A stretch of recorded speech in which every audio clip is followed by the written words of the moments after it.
transmissions detected. Kill them all. It's so exciting over the teeniest little things. Do that. Dancing in a circle. Do it again, Jeffrey Spaceman. Look at the little loincloth. Go here, do it again. Do it again, do it again. Oh, too precious.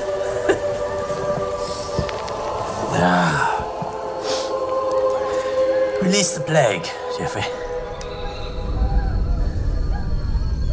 What's that? Release the plague.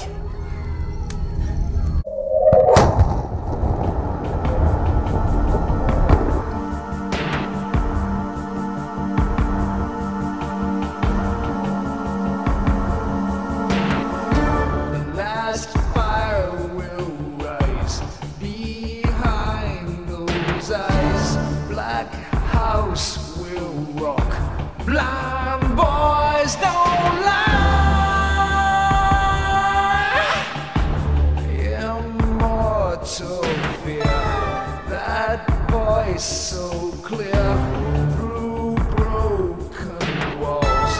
That scream I hear. Cry, little sister.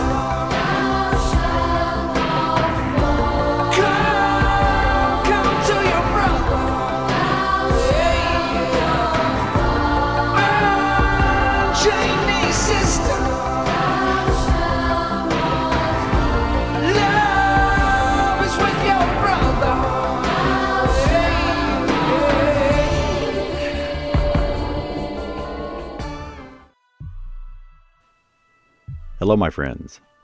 Historians and scholars documented all that happened in their day. We quote their every word when it fits in place, but we deny it if it doesn't. And if they claimed what can't be explained to us or matches anything that we know, well, doesn't mean it's not true. I mean, how can we possibly be sure of anything for that matter?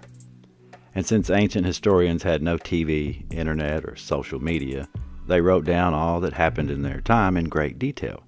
Some of the things they wrote, of course, completely contradict what we've been told. And if you've had a chance to choose, maybe, who would you think would be more believable? NASA and the government? Plato, Ptolemy, right? We read in the historical reports of old some very crazy stories. Here's a few of them. The first is from the Book of Gleamings, 3:5. And in olden times there were spawned great monsters and beasts in fearful form, with frightful, gnashing teeth and long ripping claws. An elephant was but a rat in comparison with them. Then, because of the heavenly rebellion and the turmoil, and the terror overwhelming the hearts of men, the Great One hardened the face of the land, which had become unstable, and the beasts were chained to stone. This was before the times when the destroyer still slumbered in the upper vaults of heaven. I wonder, why do they always turn to stone? Like people and animals are always getting turned to stone back then. There's something to that, I'm telling you. Those people are probably inside there. Now, the Book of Creation says this. These are just different stories, y'all.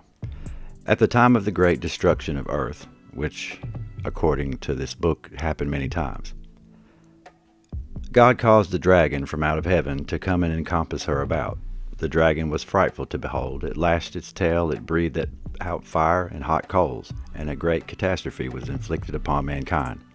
The body of the dragon was wreathed in a cold, bright light, and beneath on the belly was a ruddy, ruined glow, while behind it trailed a flowing tail of smoke. It spewed out cinders and hot stones, and its breath was foul and stenchful, poisoning the nostrils of men. Its passage caused great thunderings and lightnings to render the thick, darkened sky, all heaven and earth being made hot. The seas were loosened from their cradles and rose up, pouring across the land.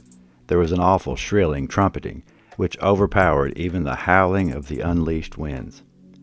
The earth, it vomited forth great locusts of foul breath, and from awful mouths opening up in the midst of the land, the evil breath bit at the throats before it drove men mad and killed them.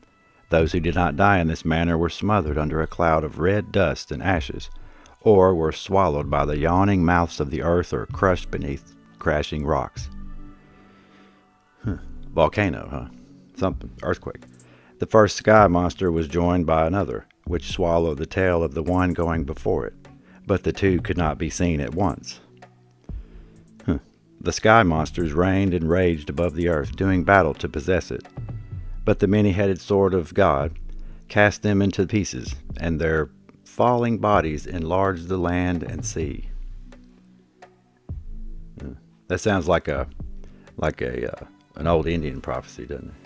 In this manner the first earth was destroyed, by calamity descending from out of the skies. The vaults of heaven had opened to bring forth monsters more fearsome than any that had ever haunted the uneasy dreams of men. Men in their dwelling places were gone, only sky boulders and red earth remained where once they were, but amidst all the desolation a few survived, for man is not easily destroyed. They crept out from caves and came down from the mountainsides. Their eyes were wild, and their limbs trembled, their bodies shook, and their tongues lacked control. Their faces were twisted, and the skin hung loose on their bodies. They were as maddened wild beasts driven into an enclosure before flames. They knew no law, being deprived of all their wisdom that they once had, and those who had guided them were all gone. Man, they came out of the bunker, huh? The earth, as true after God, had offered up a sacrifice of life and sorrow, an atonement for the sins of mankind. However, man had not sinned in deed, but in the things that he had failed to do. Man suffers not only for what he does, but what he fails to do. He's not chastised for making mistakes, but for failing to recognize and rectify them.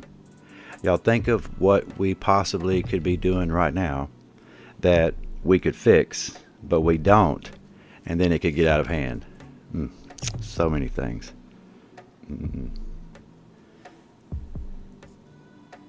Now, Pliny the Younger, he was from 63 to 113 AD, just after the events with Jesus. So Pliny the Younger writes this. I believe it's the same events, just told in different ways. But this is weird, though, because people saw something other than the earthquake and other than the volcano. So, numbers of huge men, quite surpassing any human stature. Such creatures, in fact, as the giants were pictured to have been, appeared, now on the mountain, now in the surrounding country, and again in the cities, wandering over the earth day and night, also flighting through the air. Okay, so those are buddies. After this, fearful droughts and sudden and violent earthquakes occurred, so that the whole plain around about settled and the summits leaped into the air. See, these men came around first, and then all of this happened. It's not the first time it was recorded either.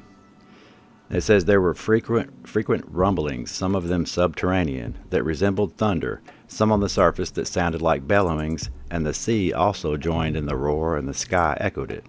Then suddenly a portentous crash was heard, as if the mountains were tumbling into ruins, and at first huge stones were hurled aloft, rising as high as the very summits. Then came a great quantity of fire and endless smoke, so that the whole atmosphere was obscured, and the sun was entirely hidden, as if eclipsed. Now apparently for 18 months too. The day had turned into night, and light into darkness. Some thought that the giants were rising again in revolt, for at this time also many of their forms could be seen in the smoke, and, moreover, a sound of trumpets was heard. See, that's just strange to me, you know. It says, while others believed that the whole universe was being resolved into chaos or fire, they fled, some from the houses into the streets, others from outside into the houses, now from the sea to the land, and from the land to the sea. For in their excitement they regarded any place where they were not as safer than they were. An inconceivable quantity of ashes was blown out, which covered both sea and land and filled the air. It wrought much inquiry of various kinds, as chance befell to man and forms of cattle, and in particular it destroyed all fish and birds. I think that's bad English. I don't know if that's just me. I'm country, but I ain't that bad. Furthermore, it buried two entire cities, Herculaneum and Pompeii. The latter place, while its populace was seated in the theater.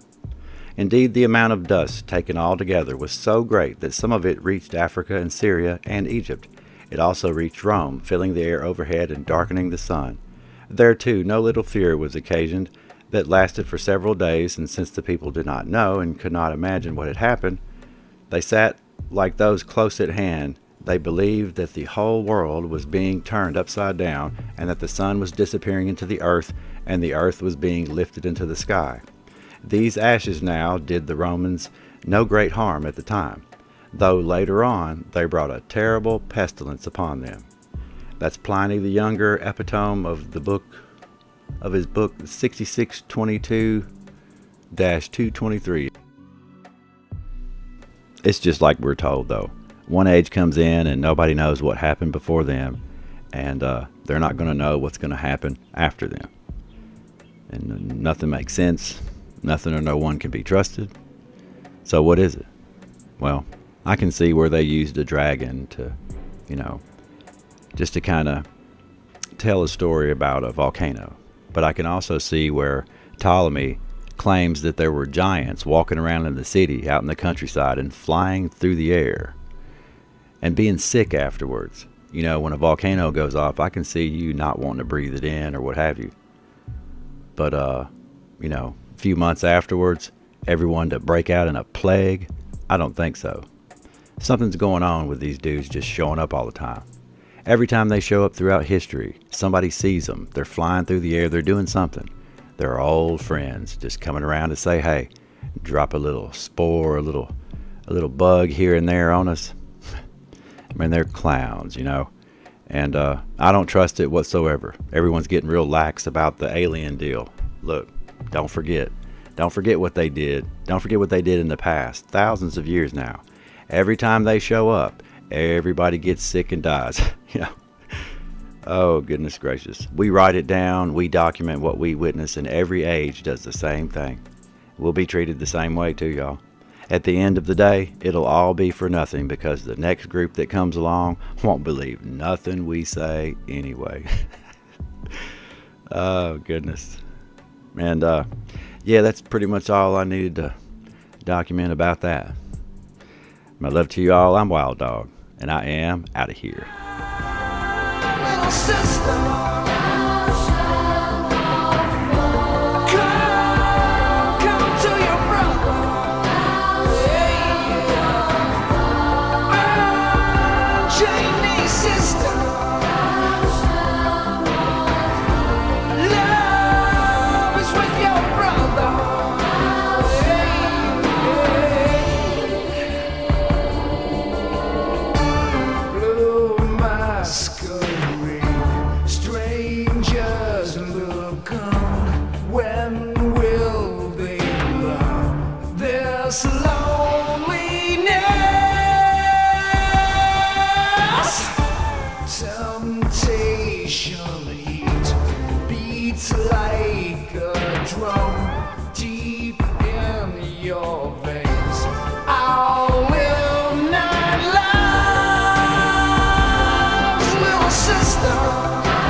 Love is with your brother.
Sorry.